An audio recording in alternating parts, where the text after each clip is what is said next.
Bienvenidos y bienvenidas a este podcast destinado a estudiar la conflictividad que surge en las aulas de los centros educativos de Canarias. En particular vamos a conocer las opiniones y las percepciones de los diferentes agentes educativos que se encargan de la educación. Hoy tenemos a Bernardo Huerga, defensor del profesor del sindicato AMPE y docente. Sí. ¿Quién es Bernardo Huerga? Soy un profe de instituto que lleva 35 años en ejercicio ya, desde los 23 años. Y hace 20 años trabajo en una organización sindical de carácter profesional, Sindicato de Profesores AMPE, que es el sindicato mayoritario a nivel canario y también a nivel estatal en la enseñanza pública. Nosotros llevamos solamente enseñanza pública. Como defensor del docente, que es una institución que hemos creado desde AMPE a nivel estatal, pues llevamos ya prácticamente desde el año 2008 en Canarias, llevamos muchos años. Prácticamente nuestra tarea como defensor del docente en la provincia de Las Palmas se reduce sobre todo a atender a casos de docentes agredidos, insultados, que tienen dificultades serias en distintos grados para impartir docencia, sobre todo cuestiones relativas a disruptividad en el aula. Y cada año hacemos un informe con datos concretos estadísticos, con el número de docentes que son atendidos por nuestro servicio, tanto a nivel autonómico como a nivel también estatal. Exacto. Tenemos dos defensores del profesor en Canarias desde 2008-2009. Correcto, sí. Y en tu caso te encargas de la provincia de Las Palmas. Sí.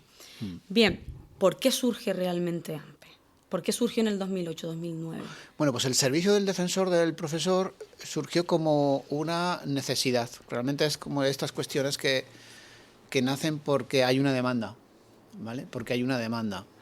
Y probablemente una demanda debida a muchos cambios de carácter social, cambios también en leyes educativas, porque probablemente la disruptividad ha aumentado mucho con las últimas reformas educativas, sobre todo con la extensión de la enseñanza obligatoria hasta los 16 años, la desaparición de la antigua EGB y con la subida de alumnos de edades pues de entre 12 y 13 años a los institutos.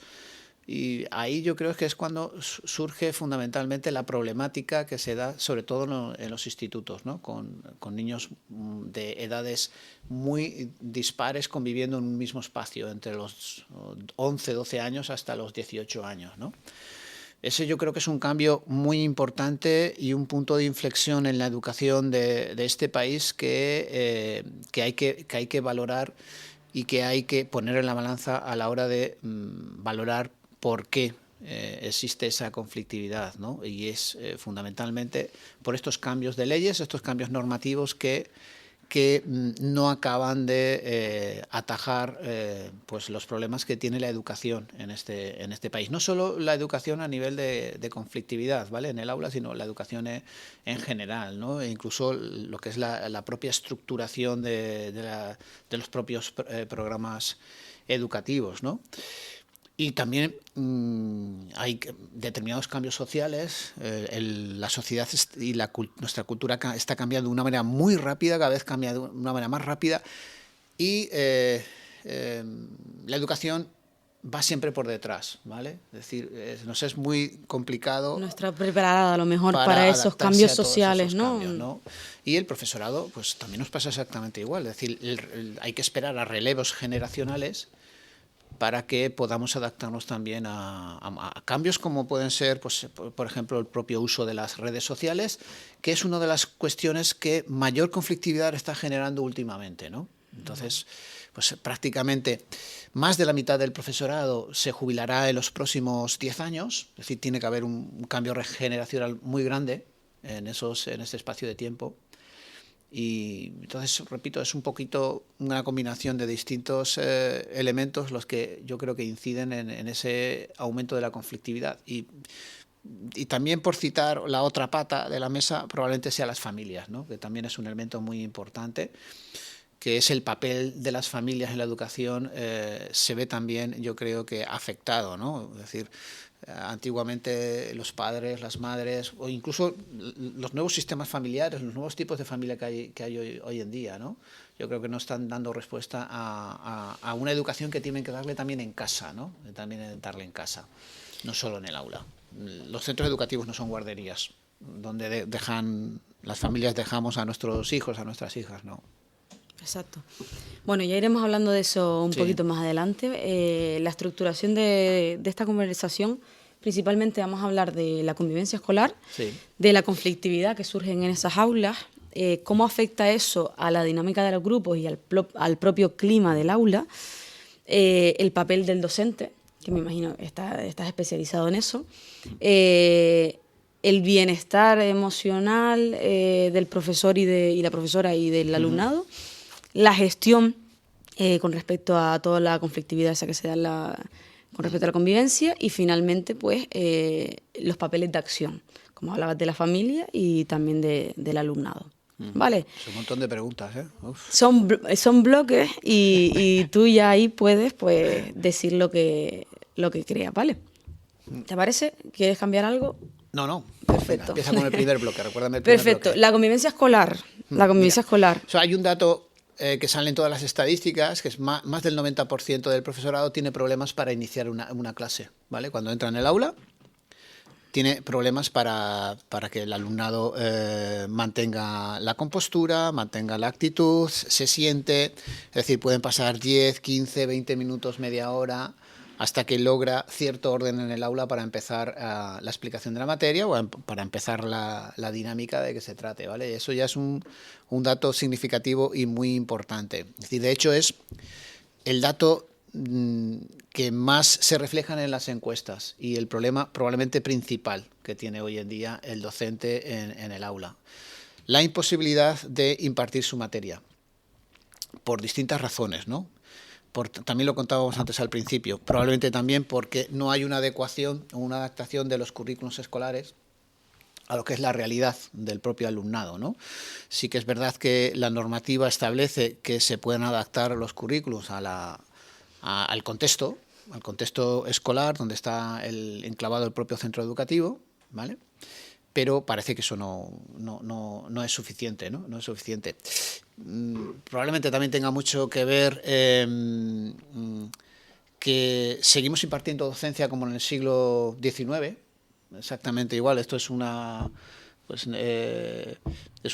crítica muy común, ¿no? Que se repite en la mayor parte de libros que hablan de esto, ¿no? Seguimos, es decir, el sistema escolar tal y como hoy lo conocemos nació del sistema de fábricas, es decir, se necesitaba mano de obra y en vez de, se necesitaba mano de obra para las fábricas y entonces estamos educando de la misma manera, formando personas para trabajar, ¿vale? Y para trabajar además en un mundo dentro de 10, 15, 20 años, cuando se inserten en el mundo laboral, que ya no existe, ¿no? Estamos formando hoy a nuestros hijos en profesiones que no van a existir probablemente, ¿no? Entonces, eso también genera conflicto en el propio alumnado, ¿no? Las familias también son un punto de conflictividad importante porque lo que antiguamente era apoyo, ahora se ha convertido en enfrentamiento. Antiguamente las familias estaban siempre del lado del docente y ahora están enfrentadas, ¿vale? Y también en las estadísticas del defensor del profesor es otro de los hechos importantes, el continuo cuestionamiento por parte de las familias a la labor docente, sobre todo, que es algo que está creciendo mucho, el cuestionar la labor profesional del docente, ¿vale? Un tema también que nosotros ponemos mucho énfasis en el defensor del profesor, sobre todo a nivel estatal, es la figura del docente como autoridad pública en el ejercicio de su función.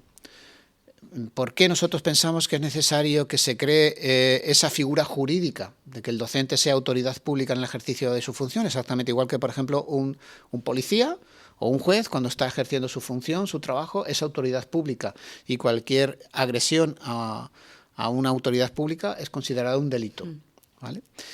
Pues porque, pues eso, hace años, con mi época, que ya ha llovido bastante, el maestro era una autoridad sin necesidad de que nadie le pusiera un articulado legal. Pero ahora eso sí que es necesario. Es decir, porque el alumnado cada vez tiene más información y eso es fantástico que la tenga, pero también sabe que si hace determinadas cosas no pasa nada. Es decir, no hay unas consecuencias. Y ese es otro hándicap muy importante, ¿vale? Porque cuando se produce disruptividad, conflicto o agresiones, lo que es las consecuencias se dilatan mucho en el tiempo, ¿vale? Porque hay unos procesos muy largos de expedientes disciplinarios, etcétera, etcétera, ¿no? Entonces se pierde lo que es la norma en sí, el espíritu de la norma. Es decir, yo transgredo esta norma y como sé que no va a pasar nada, pues no pasa nada. Y como si va a pasar algo, va a pasar pues dentro de X tiempo, no es inmediato, las consecuencias, el castigo, no es inmediato, pues me cuesta muchísimo más respetarlo. En la pandemia, es curioso, yo siempre, cuando hablo de esto, suelo decir siempre que qué rápido nos hemos olvidado de aquellos 2 años, ¿no? Pero son 2 años en los que no hemos aprendido absolutamente nada, por desgracia. Yo estuve en el aula en la pandemia y también antes, y es curioso porque cuando yo visitaba centros, he visitado prácticamente todos los centros de las islas, de las 3 islas, prácticamente todos. Cuando visitaba centros, en esa época en la que había que respetar las normas porque era una cuestión vital, es decir, era de vida o muerte, porque había gente que moría por un virus, ¿vale? Tú entrabas en un centro educativo y no se oía una mosca. Es decir, las puertas de las aulas estaban abiertas y el alumnado dentro. No se oía nada. Todo el mundo con la distancia de seguridad, con sus mascarillas, el docente, y no se oía nada. Sí que es verdad que también hay otro elemento importante y es que se redujeron a la mitad las ratios, el número de alumnos por aula, ¿vale? Y eso también es un punto muy importante a la hora de tratar la conflictividad en el aula, el reducir las ratios. Se están reduciendo, pero hay que reducirlas aún mucho más. ¿Por qué razón? Porque cada vez nos está llegando alumnado con más diversidad. Es decir, es una auténtica barbaridad. En los últimos 5 años se ha cuadriplicado el número de niños y de niñas que vienen con necesidades específicas. Desde la pandemia, curiosamente también, se ha multiplicado por 4 el número de niños y de niñas que tienen necesidades especiales, que tienen un TDAH, que tienen un TEA o que tienen otra especificidad que hay que atender de una manera distinta. Con lo cual, en una clase de 20 alumnos, te encuentras con que puede ser que 10 tengan una especificidad que tú tienes que atender como docente, porque además la ley te obliga a atenderlo individualmente, pero a lo mejor te encuentras que tienes otros tantos, pues que también son inmigrantes, que no conocen el idioma, que no tienen un traductor, por ejemplo. Entonces, eso genera incluso que la profesión docente ya está resultando, y ya está sucediendo, como ha sucedido pues en otros países como Inglaterra, pues ya no sea una profesión atractiva. Y que la gente diga, que va, no me dedico a esto. O si se dedica, renuncian cuando ven lo que hay. Sí, se está viendo cada vez más casos, ¿no?, de consecuencias emocionales y psicológicas, sí, en el docente, ¿verdad? Es el colectivo de mayores bajas junto con el sanitario, que son los 2 colectivos que trabajan dentro de lo que es la función pública, que trabajan con más personas al día, ¿no? Un docente diariamente puede trabajar con 100 niños, 100 niñas diariamente. Y es una de las principales causas de bajas, ¿vale? Todo lo derivado del estrés, la ansiedad, la depresión, la imposibilidad de sobrellevar lo que está sucediendo, la conflictividad, etcétera, etcétera, ¿no? Y es una de las causas principales de bajas médicas, las relativas a cuestiones de carácter psicológico o psiquiátrico. Entonces, tú que ves diariamente conflictos, que diariamente, bueno, este año 117, 117, ¿puede ser este año? Sí, el año 171, pasado, perdón, 171. El año pasado no llegaron los 200, más o menos es el número de personas que atendemos. Sí. Eso no significa que haya ido ese número de de docentes, casos, son los que nos han llegado. Sí, claro. Son los que nos han llegado. Lo dijiste en una entrevista, ¿no? Que es como la punta del iceberg. Claro, eso es lo que se ve. Lo más grave probablemente y preocupante es lo que no vemos, ¿vale? Lo que no vemos, que hay muchos más casos, ¿no? Muchos más casos. Llega un momento en que el docente acaba acostumbrándose, es decir, es como cuando llegas a un nivel de aguante, de saturación, y ya todo lo que pase de ahí como que te pasa, ¿vale? Porque ya te has acostumbrado tanto a una realidad, es decir, que ya lo ves como normal, ¿no? Y entonces tiene que ser alguien nueva que llega de fuera y que no conoce esa realidad, es la que diga, esto no es normal. Te abre los ojos, ¿no? Sí. Esto no es normal, pero claro, cuando un docente está acostumbrado meses, años a trabajar con esta realidad, acabas acostumbrándote y acabas normalizando algo que no debería ser normal. Por ejemplo, lo que comentaba antes, de estar 15, 20 minutos esperando o intentando organizar la clase, sentarse, que dejen de hablar para empezar a dar lo que es la materia que toca ese día, ¿no? Eso no es normal y lo estamos normalizando, Sí, realmente esa es la primera causa de los casos que te han venido este 24-25, 83 casos. Sí. Por problemas para dar clases, sí. Seguidos de agresiones entre alumnos, seguidos de agresiones al profesorado, faltas de respeto, acoso al profesorado, sí. Amenazas al profesorado, ciberacoso, como bien dijiste. El ciberacoso ha subido muchísimo, ¿vale?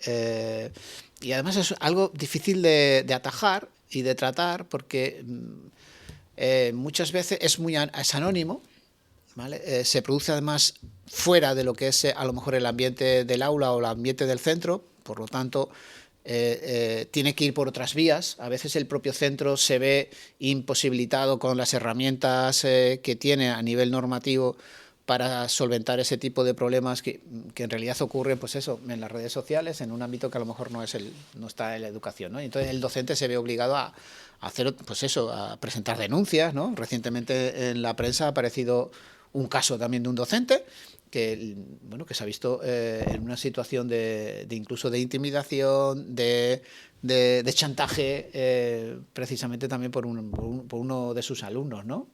Es decir, sí, y esto va más, ¿eh? Es una agresión anónima, en realidad. Claro, sí. Esconderte detrás de una pantalla y extorsionar a otra persona. Pero no deja de ser una oportunidad también, ¿eh? No sé si me lo comentabas tú, el hecho de que efectivamente, bajo mi punto de vista, es decir, aunque yo como defensor del docente, claro, tengo que intentar dar soluciones inmediatas, ¿vale? Yo soy consciente de que esas soluciones inmediatas no dejan de ser apósitos que uno pone para que esto no vaya más, ¿vale? Pero la realidad de solventar toda esta problemática va mucho más allá, porque afecta a muchos ámbitos, y el ámbito social, el ámbito socioeconómico, en el que incluso el sanitario, ¿no? Lo comentaba, porque se están dando muchas situaciones de agresiones por parte de alumnado con necesidades específicas, con necesidades especiales, ¿vale? Con determinadas patologías, muchas veces, por cierto, sin diagnosticar claramente, pero lo más probable es que se trate de alumnado, pues, que tiene tendencia a la violencia, ¿vale? Por algún tipo de patología, por lo que sea, ¿vale? Por lo que sea. Y claro, ese tipo de alumnos, mientras no son diagnosticados, mientras no tienen una etiqueta, es una expresión que a mí no me gusta mucho, pero la realidad es que vivimos en la sociedad que mientras algo no tiene una etiqueta es como que no existe, y si no existe no podemos tratarlo, ¿vale? Porque como no sabemos, no siendo que sea otra cosa, y en los centros educativos se tarda mucho en diagnosticar, ¿vale? Porque tampoco hay el número de orientadores, psicopedagogos suficientes, necesarios para poder diagnosticar a un niño o una niña que te viene con determinada sintomatología, y tú tienes que decir, pues mira, este niño es un TEA, este niño es un TDAH, o simplemente es violento por la razón Por su que sea, contexto, ¿vale? por Entonces, ejemplo. mientras no tenga esa etiqueta, un docente no puede intervenir. Es decir, no puede aplicarle Un proyecto sí, individualizado. una adaptación curricular. No puede adaptárselo. Entonces, y estamos teniendo muchos casos de agresiones a docentes con este tipo de niños que son de pedagogía terapéutica. Y claro, ¿qué haces? Es decir, ¿denuncias, no denuncias? Porque en realidad tú sabes como docente que es un niño que tiene determinado problema de carácter psicológico, pero te ha agredido. ¿Qué haces? Claro. Justo hablando de esto, una de las propuestas que lanza AMPE, aparte de los ratios, es también reforzar los auxiliares educativos, ¿verdad? Sí. Y por eso también comentaba la necesidad de que la escuela, la educación se adapte. Y probablemente la adaptación tenga que pasar por contratar a otro tipo de especialistas también, ¿vale? A asistentes sociales, enfermeros o enfermeras. Esto va a ser fundamental, enfermeros y enfermeras que puedan tratar a este tipo de alumnado, ¿vale? A apoyar. A lo mejor no una por centro, pero sí por zonas. Sí por zonas, para que estén disponibles. Pues por ejemplo, ahora recientemente, que tiene, por cierto, mucha relación con todo esto que estamos hablando también, porque es un síntoma más, ¿no? El tema de la conducta suicida. Pues claro, la normativa tal y como está actualmente, hay un protocolo aprobado recientemente sobre asistencia al alumnado para prevención de la conducta suicida. Claro, se ha responsabilizado al profesorado de evaluar, valorar cuando un niño o una niña tiene una conducta suicida. Nosotros, desde luego, nos hemos dicho, ¿esto qué es? No somos médicos, no somos Claro. sanitarios. Esto tiene que ser parte de un entramado, a lo mejor dentro del municipio, dentro del barrio, dentro de la zona, para recibir apoyo externo, ¿vale? Es decir, enfermeros, enfermeras, especialistas, aparte, pues eso, de asistentes sociales, ¿vale? Que puedan apoyar al docente en determinadas casuísticas que, repito, cada vez se están dando más. Claro, hablando del papel del docente, realmente ha cambiado, ¿no? Antes el docente quizás simplemente se dedicaba a proporcionar esos conocimientos, ¿no? Pero ahora como que tiene que abordar diferentes ámbitos de la vida del menor, ¿verdad? ¿Qué opinas de eso? Sí. Yo creo que aquí también hay como fuerzas que se oponen, ¿vale? Opuestas dentro del propio ámbito educativo. Es cierto que sí que... y además unas fuerzas que tiran hacia atrás, probablemente conservadoras, que añoran una manera de enseñar, pues bueno, donde el alumnado estaba delante, sentado, ordenadito, y el docente en el púlpito y explicaba y todos atendían y eran buenísimos, ¿vale? Eso es una utopía que se acabó. Es decir, ya no se enseña así, porque ahora mismo todo está en Internet y con la irrupción de ChatGPT ya ni les cuento, ¿vale? Es decir, el papel del docente pues va a tener que cambiar y de hecho yo creo que se están dando pasos en ese sentido para cambiar ese papel del docente y tiene que darse, porque es decir, si no, no vamos a poder dar respuesta a ese objetivo, porque a lo mejor deberíamos haber empezado por ver cuál es el objetivo de la educación, ¿no? Porque decir, ¿yo para qué estamos aquí? ¿Para qué?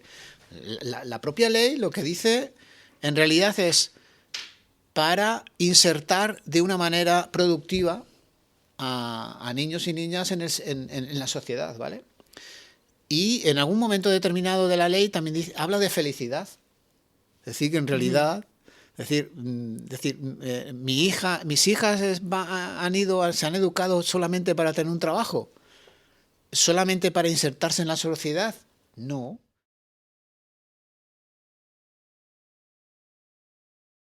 El ser humano, por su naturaleza, siempre queremos más, ¿no? Siempre aspiramos a más. Es decir, y siempre aspiramos a esa autorrealización que, en definitiva, es el objetivo máximo que tiene el sistema educativo. Que un ser humano se desarrolle como como persona, como ser humano, con todas sus potencialidades, con todas sus capacidades, para que sea autónomo en la vida y para que consiga ser feliz, ¿no? Entonces, a lo mejor si nos planteáramos la educación desde este punto de vista, de ayudar en ese desarrollo psicológico, también cultural, a que se desarrollen para alcanzar felicidad, para que sean felices. Es decir, es algo básico, si no, ¿para qué estamos aquí? Es decir, no es más. Centrándonos en el propio aula, tú ya me dijiste que una de las mayores causas por las que van los docentes y las docentes a AMPE es por la complicación esa a la hora del proceso de enseñanza-aprendizaje. Pero vamos más allá, vamos a la teoría de la socialización, de las propias relaciones humanas, de la propia dinámica del grupo. Esto se ve deteriorado por la conflictividad y las carentes herramientas para la gestión de esos conflictos. Sí. Nosotros además es algo que hemos demandado mucho a la administración educativa, ¿no? Es decir, las maneras de abordar también lo que es la conflictividad, con su origen en los cambios rapidísimos del alumnado que entra en nuestras aulas, también tiene mucho que ver con la necesidad que tenemos el docente de actualizarnos pedagógicamente y sobre todo en herramientas de comunicación, ¿vale? En herramientas de comunicación, porque nuestros hijos, nuestras hijas se comunican también de una manera distinta entre ellos y con sus familias y con el docente. Es decir, se comunican, pues bueno, lo estamos viendo también a través sobre todo de redes sociales, acortan el lenguaje, por ejemplo, un detalle, y incluso, pues eso, mis hijas son capaces, que yo no, pues de estudiar.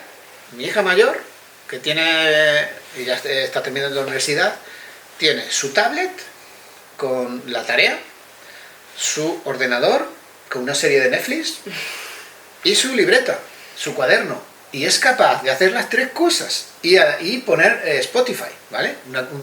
Música. Y mi hija pequeña pues igual. Es decir, esa multitarea que los psicólogos dicen que es nefasta, por cierto, pues sin embargo es el pan nuestro de cada día de las familias, lo ven, ¿vale?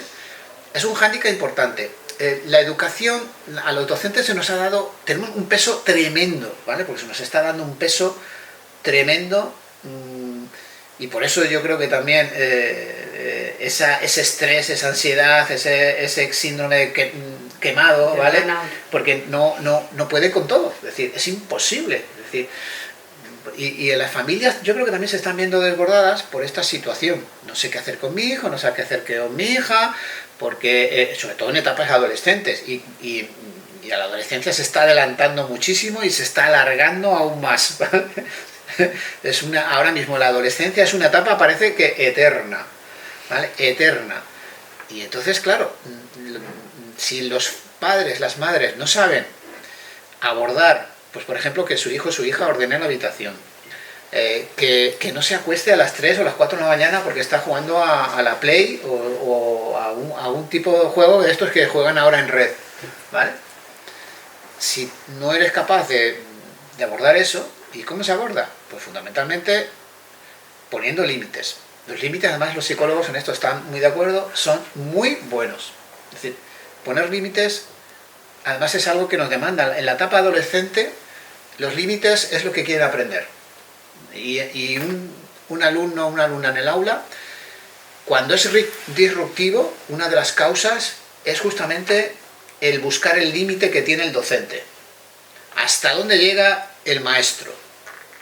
¿Hasta dónde llega la maestra? A ver cuándo va a estallar, a ver cuándo va a saltar, ¿vale? Entonces busca ese límite. Mientras nosotros ampliemos más ese límite, pues más ellos se van a acercar. Pero no solo pasa entre alumnado y profesorado, también pasa entre el claustro de docentes con el equipo directivo, es exactamente igual. Es decir, los límites es algo que hemos perdido, probablemente porque en este país también pues estamos acostumbrados a virar la tortilla. Cuando no somos de izquierda somos de derechas, y cuando somos un momento de mucha restricción de libertad, ahora vamos a una libertad absoluta sin límite alguno, porque no me pongas ningún límite. Pero el caso es que nuestro cerebro está dotado justamente de esa facultad de necesitar límites. Necesitar límites. Y es un tema que yo creo que es básico y que es el problema fundamental que tienen las familias. Y eso se traslada exactamente igual al aula.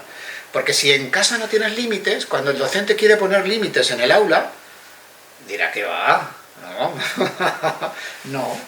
Entonces, es un problema súper importante y difícil de abordar si no lo hacemos entre todos, claro. En ese sentido, hablando de límites, también tendremos que hablar de normas, ¿no?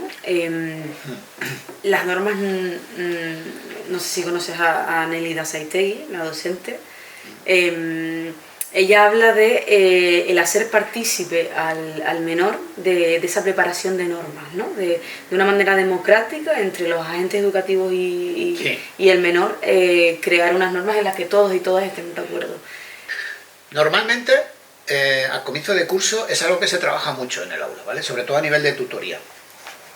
Yo por ejemplo, cuando hago formaciones, lo primero que hago, además de que la gente se presente, es justamente esto, establecer normas. Es decir, aquí vamos a estar 2, 3 horas, 4, 5 horas.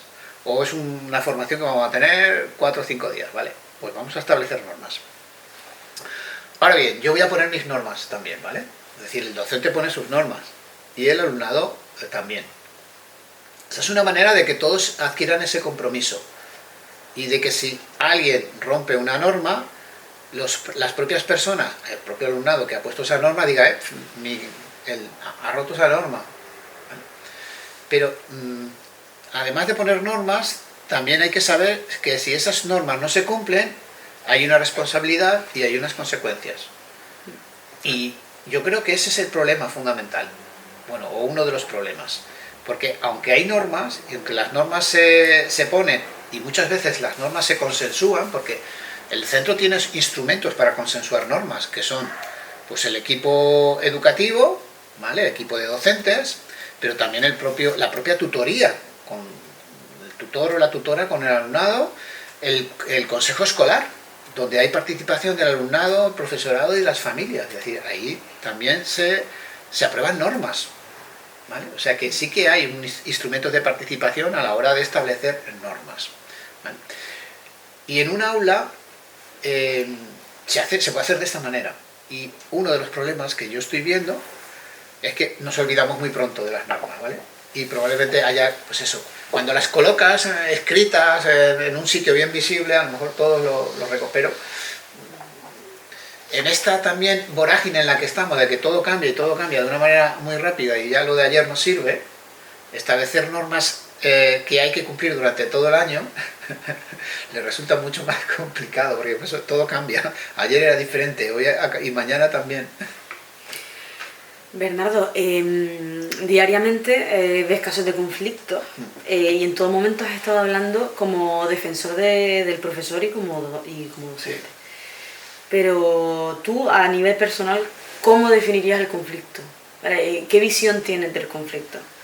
Claro, el conflicto se establece cuando, a nivel docente, cuando el docente tiene un objetivo, el objetivo que tiene es que los procesos de enseñanza-aprendizaje se lleven a término en esta aula o en esta aula, ¿vale? Cuando yo tengo ese objetivo y resulta que un alumno o una alumna o X alumnos tiene un objetivo distinto, y entonces cuando esos objetivos no convergen, cuando esa necesidad que yo tengo de terminar el programa y la otra necesidad que tiene el alumnado, que es muy distinta, que puede ser no quiero aburrirme, quiero que esto termine ya, esto no me sirve de nada, no te entiendo, etcétera, etcétera, ¿vale? Ahí es cuando surge el conflicto. Cuando los intereses no convergen, cuando dos elementos, el docente y el alumno, no están alineados. No están alineados, es decir, pretenden cosas distintas. Entonces, pues, no solo ocurre en educación, sino que ocurre en cualquier otro ámbito. Cuando un empleado no está alineado con los objetivos de la empresa en la que trabaja, va a haber conflicto, tarde o temprano. No estoy cómodo, no me pagan bien, salgo tarde, tengo conflictos con los compañeros, con las compañeras, con el jefe, no estás alineado, pues tarde o temprano va a surgir un problema. Claro, el conflicto es como una manifestación de que algo no está yendo bien, ¿no? Entonces, ¿es positivo el conflicto o es negativo? El conflicto, bajo mi punto de vista, es una oportunidad, ¿vale? Es una oportunidad para cambiar las cosas, ¿vale? Porque si no hubiera conflicto, evidentemente no sabes que algo no funciona, ¿vale? Es decir, algo no funciona. Es decir, como comentaba antes, el docente tiene unos objetivos, el alumnado tiene otros. Habrá que efectivamente trabajar para que esos objetivos se acerquen, es decir, para que se alineen de alguna manera, ¿no? El docente tendrá que hacer cosas para que alinear también, para que eso que pretende de llevar a cabo el programa escolar, pues también de alguna manera atraiga al alumno o a la alumna. Es decir, tendrá que hacer algo, ¿vale? Porque de por sí eso no funciona. Es decir, si pretendemos impartir docencia como se hacía antiguamente, desde un púlpito con un micrófono y con una pizarra detrás y el alumnado pues atento, pues eso no funciona. Es decir, ya no es así, ¿vale? Pero claro, también el alumnado tiene que hacer un esfuerzo, ¿vale? Y ahí vamos a un elemento muy importante, que es esa que estamos en una cultura que no favorece para nada el esfuerzo. Y en educación el esfuerzo es fundamental, es que es la base, porque el aprendizaje supone un esfuerzo. Es decir, supone, los psicólogos llaman la curva del aprendizaje. Es decir, cuando uno quiere ir de A a B, es decir, cuando uno quiere aprender a sumar 2 más 2, supone un esfuerzo. Es decir, y cuando yo llego a esa punta de la curva, que los psicólogos la llaman así, la curva del aprendizaje, digo, no, yo vuelvo otra vez para A porque a mí esto me parece muy difícil, 2 más 2, no sé, es muy difícil, ¿no? Entonces, esa es la clave, ¿vale? Aprender también que el esfuerzo no es negativo, es positivo, porque además es algo que vamos a aprender para nuestra vida diaria, para nuestro futuro, para nuestros trabajos, para nuestro desarrollo personal, incluso para nuestra autorrealización como seres humanos.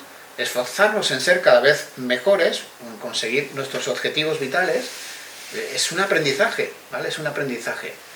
Y hoy, por desgracia, repito, la cultura del esfuerzo pues está muy devaluada. Es decir, hoy es la vida fácil, el conseguir las cosas fácil, el conseguir seguidores fáciles haciendo un vídeo viral sencillito y tal. Entonces el alumnado lo que está aprendiendo a nivel de contexto social, de redes sociales y tal, es que esto se consigue sin esfuerzo. Esto se consigue sin esfuerzo. Respecto a la gestión propia de los centros educativos, conocemos que está el Departamento de Convivencia. Sí. También está la figura del coordinador del bienestar, que sí. Por ley es obligatoria. Sí, sí. Algunos centros tienen el servicio de mediación, por ejemplo, otros no. Si hay tantos textos legales que hablan de la convivencia escolar, que hablan de diferentes medidas para un poco paliar esa conflictividad, ¿cómo es posible que siga habiendo estas altas cifras de docentes insatisfechos? Tú lo has dicho. Si hay tantas, es que hay tantas. Yo no sabría decirte la cantidad de protocolos que hay. Sí, es uno busca protocolos, Consejería de Educación en Google, y dice, no puede ser. Es decir, hay un protocolo que es, por ejemplo, que poca gente conoce, y pocos docentes conocen. Hay un protocolo trans, incluso, ¿vale? Pero además del protocolo de agresiones, protocolos de prevención de la conducta suicida. Agresiones al profesor también. Es decir, hay protocolos, protocolo para dispensar medicamentos. Bueno, es una auténtica barbaridad. Es imposible que ni siquiera un equipo directivo domine tanto protocolo, tanta normativa. Entonces, una de las cosas que nosotros hemos pedido a la Consejería de Educación, y que por cierto se va a trabajar próximamente, es la de reducir la burocracia, que en definitiva tiene que ver con esto. Es decir, tenemos tanta normativa, tantos papeles, que es imposible. Es decir, es imposible asimilar tantas cosas, y porque al final lo que estamos haciendo es pues atender protocolos, pues revisar normativas, y lo fundamental de un docente, que es el aula, lo estamos perdiendo, porque estamos cumplimentando protocolos todo el rato. Y ya antes eran las sesiones de evaluación lo que más tiempo ocupaba, pero es que ahora hay un montón de papeleo, ¿vale?, que está absorbiendo el objetivo fundamental que tiene un docente, que es el propio aula, ¿vale? Y es una realidad.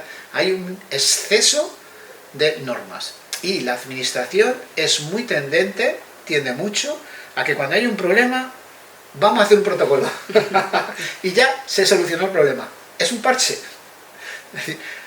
Antes, vas a perdonar que remita siempre mucho al pasado, porque uno no puede evitar el tomar como referencia el propio contexto donde uno se ha criado, ¿vale? En mi caso, pues prácticamente hace 50 años, ¿vale? 40, 50 años.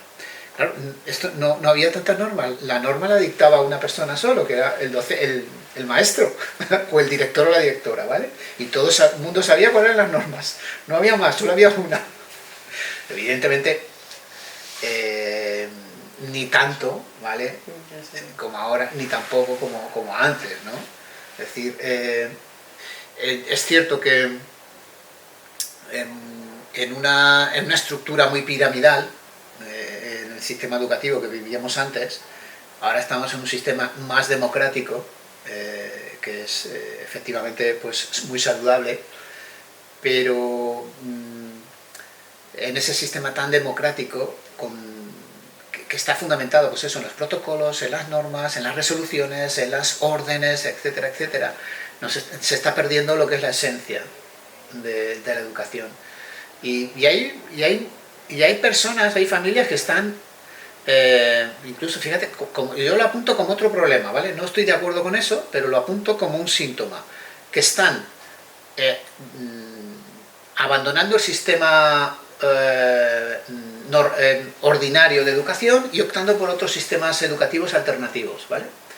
Y, pues, por ejemplo, pues, educando a sus hijos en un sistema más natural, con la naturaleza. Estoy hablando de Montessori, ¿no? Por ejemplo, Montessori, Waldorf, etcétera, etcétera, incluso ¿no? en casa también. Sí, correcto. O no llevar a los niños, a los hijos a guardería, sino a casas donde una señora, una persona, pues los cuida en su propia casa, ¿vale? Es decir, estamos llegando a ese punto. Repito que yo no digo que esté de acuerdo con esto, pero no deja de ser un síntoma que algo está pasando, ¿no?, con el sistema educativo, que no estamos dando respuesta a esa realidad, ¿vale? Y es ahí, es un síntoma más. Claro, una sociedad insatisfecha que busca alternativas fuera de... Sí, lo buscas fuera del sistema, porque el sistema no está respondiendo a lo que quieres. Y muchas veces porque tienes miedo, porque tienes la idea, las familias tienen ideas de que el momento que metas a tus hijos en el sistema público, por ejemplo, pues va a empezar eso, la conflictividad, los problemas, etcétera, etcétera, ¿no? Y no es así. Mis hijas nunca... Bueno, a ver, mis hijas algún problema tuvieron también, pero bueno, se resuelven, porque además... Lo comentábamos hace un momentito, es decir, la conflictividad de la que muchos huyen no deja de ser una oportunidad de crecimiento también, ¿vale? Es decir, no vivimos como Buda, ¿no?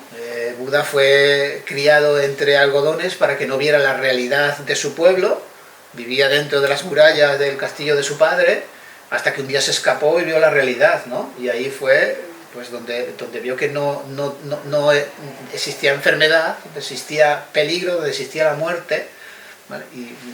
Y eso no es malo, eso es bueno. Es decir, tenemos que aprender a vivir con esa realidad que no deja de ser la realidad humana, ¿no? Que es una realidad también de conflicto. Mira, hablando justo de las familias, el papel de acción que cumplen las familias en el sistema educativo parece que entra en controversia con el propio, lo que demanda la propia legislación, ¿no? Es decir, un papel activo de las familias, ¿no?, como principales responsables de la educación de sus hijos. ¿Por qué hay tanta poca participación de las familias? Mira, cuando un tutor o una tutora convoca una reunión de padres, de madres, la realidad es que asisten muy pocos. Y los que asisten son justamente los padres, las madres del alumnado que no tiene problemas. Esa es la tónica general. Esa es la tónica general. Yo creo que también lo comentaba antes, que muchas familias piensan que la escuela, los institutos, son una especie de lugares, guarderías, donde dejan a sus hijos, los meten, todo ellos, ¿no? los dejan a las 8 de la mañana, los recogen a las 2 de la tarde y ya, por lo menos en ese rato, no están con el móvil, no están con la consola. Es duro, ¿vale? Y entonces ya está, con eso ya está todo. Entonces, claro, en la escuela se forma, ¿vale? Pero la educación, lo que es la educación, es que la familia es el primer elemento educador de un ser humano, ¿vale? Mamá y papá, o abuelo o abuela, los hermanos. Ese es el primer. De hecho, la mayor parte de los problemas psicológicos, psiquiátricos de la sociedad actual tienen mucho que ver, no tienen que ver con conflictos que tuvimos en el instituto ni en el colegio, no, tienen que ver con conflictividad con papá y con mamá. Sí, primera etapa, ¿no? Sí, es decir que ahí está. Y hubo una época en educación en que se promovió mucho las escuelas de padres y de madres, ¿vale? Y es algo que no sé por qué razón se ha ido perdiendo. Y el papel de las AMPAs en los centros educativos parece que adquiere un perfil más político, ¿vale? Con esto no quiero decir que sea negativo, ¿vale? Un perfil más político, reivindicativo, que un perfil más pedagógico, educativo o de colaboración con lo que es los centros educativos, porque la realidad es esa, es decir, las familias apenas participan, sobre todo, mira, fíjate, hay otro detalle. Sí que es cierto, por los datos publicados, que cuando una familia está más preocupado, más implicado por la educación de sus hijos, efectivamente, acude más a las sesiones de tutoría y demás. Pero también es cierto que ese tipo de familias suelen dar también muchos más conflictos que las otras, lógicamente, ¿no? Porque si no vienen, pues no hay conflicto. Pero hay familias también que generan mucho conflicto precisamente por ese afán de entrometerse mucho en la educación, ¿vale? Y porque además tienen una imagen de sus hijos, de sus hijas, como que son fantásticos, maravillosos, y luego resulta que no es así, ¿vale? Es decir, luego no tiene nada que ver, porque además, pues eso, la etapa sobre todo adolescente es una etapa de mucha inventiva. Claro, es decir, todos fuimos adolescentes y... Aquí hay que sobrevivir, sí. y para sobrevivir a veces mentimos. Y manipulamos, ¿vale? También. Y manipulamos. Es una etapa, es propio de la adolescencia. Claro. Luego cuando uno llega adulto, si alguna vez llega, pues ya aprende a ser sincero. Claro. Pero la realidad es que también hay familias que con conflictos, y es una de las cuestiones que más, una de las que también nos preguntan mucho, nos consultan mucho el servicio del defensor del profesor, precisamente por eso, porque nos cuestionan las notas, cuestionan el sistema de enseñanza-aprendizaje, porque me gustaba más el docente del año pasado, y entonces pues hay familias que de verdad hacen la vida imposible a los centros, hacen la vida imposible a los centros con escritos, con denuncias, bueno, es tremendo. Claro, ahí en esa acción, ¿no? de están desacreditando realmente al docente y eso cómo no lo va a absorber el propio alumno y repetir ese patrón. Claro, sí. Ese tipo esa conversación la he tenido yo con muchos docentes, ¿vale? Efectivamente. Un docente poner un parte o a un niño o una niña y... ya vendrá mi padre, mi madre. Y eso no es así. Claro, cuando el docente no es tenido como autoridad, pues sucede eso. Es decir, si el docente es un elemento más que no tiene una incidencia especial en la educación, pues claro, eres objeto, pues eso, de cuestionamiento. Es decir, yo sé más que tú. Claro, en la memoria del 24-25, que Sí. vuelvo a hacer referencia a eso, habla de que han aumentado las denuncias de parte de padres Sí. al profesorado. Sí. Es decir, no hay realmente, no se ha llegado a conseguir una armonía entre la familia y el docente y la docente. ¿Crees que es posible realmente, siendo una persona que diariamente ve noticias negativas relacionadas con la conflictividad, ¿Crees realmente que se puede llegar a un sistema educativo en el que se implique la familia de una manera positiva y el docente tenga una armonía con la familia? Yo creo que sí, ¿vale? Pero no solo responsabilidad de educación, ¿vale? De lo que es el ámbito educativo, de lo que es una administración educativa, porque eso conlleva a otros ámbitos también, ¿no? Sobre todo a nivel económico y a nivel social. Es decir, para que una familia se pueda implicar más en la educación de sus hijos, sus hijas, por ejemplo, necesita tener acceso a permisos y licencias en su trabajo que le permitan pues poder efectivamente acudir a reuniones, a citas, a poder estar más preocupado por la educación de sus hijos, de sus hijas, ¿no? O poder tener acceso a ayudas por ser madre o por ser padre, ¿vale? Ese tipo de cuestiones que, repito, no, se escapan de lo que es el ámbito propiamente educativo y afectan más a temas de carácter económico, de política económica me refiero, o de política social. Es decir, efectivamente, no es solo responsabilidad de la administración educativa, de los docentes, el promover esa participación. También hay que implicar al mundo empresarial, por ejemplo, ¿no? Que también es muy importante. Por ejemplo, es muy importante, por ejemplo, a nivel de formación profesional, y parece que las empresas solo participan en lo que es la educación, pues cuando se trata de FP, de formación profesional, ¿no? Pero yo creo que también las empresas deben también participar a este nivel, ¿no? Fomentando que sus trabajadores, sus trabajadoras puedan disponer de tiempo, por ejemplo, para poder preocuparse más por la educación de sus hijos, sus hijas, ¿no? Lo que comentaba antes de las escuelas de madres o de padres, yo creo que fue algo que nació en su momento y que es importante, es interesante, porque no olvidemos que probablemente estemos en la primera generación, eso ya mucha gente lo está apuntando, que no supere a sus padres en nivel de titulación, en nivel de conocimientos.